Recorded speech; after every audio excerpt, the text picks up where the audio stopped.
Surat crime બ્રાન્ચે રીડા ગુનેગારની ધરપકડ કરી છે. તલવાર સાથેનો તેનો વિડીયો સોશિયલ મીડિયામાં વાયરલ થયો હતો. આજે તો એક બેને પાડી દેવા છે એવું કહીને વિડીયો વાયરલ કર્યો હતો. ડિંડોલી પોલીસ મથકે વાયરલ વિડીયો મામલે ગુનો નોંધ્યો હતો. ક્રાઇમ બ્રાન્ચે શોએબ ઉર્ફે રહીશ લાલખાન પઠાણને ઝડપી લીધો. પૂછપરછમાં મોબાઈલ અને પર્સ સ્નેચિંગના 6 ગુના ઉકેલાયા. આરોપી વિરુદ્ધ 47 જેટલા પર્સ અને ચેઇન સ્નેચિંગના ગુના પણ છે. કોઈ વ્યક્તિ પર હુમલો કરે તે પહેલાં જ ક્રાઇમ બ્રાન્ચે તેની ધરપકડ કરી છે. એ માસ અગાઉ જ તે મોબાઈલ સ્નેચિંગ, પર્સ સ્નેચિંગ અને પાસામાંથી છૂટેલો શોએબ ઉર્ફે લાલ રહીશખાન પઠાણ જે ભેસ્તાન આવાસમાં રહે છે અને પર્સ સ્નેચિંગ, મોબાઈલ સ્નેચિંગના અગાઉ 47 જેટલા ગુનાઓમાં પકડાયેલો છે. આ ઇસમ છૂટ્યો છે અને ફરીથી એને 3 થી 4 અલગ અલગ જગ્યાએ પર્સ સ્નેચિંગ અને મોબાઈલ સ્નેચિંગ કર્યા છે.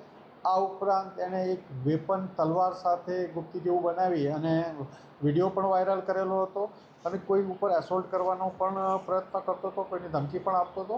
આ અનુસંધાને અલગ અલગ પોલીસ સ્ટેશનોમાં અનેક ગુનાઓ દાખલ થયેલા હતા.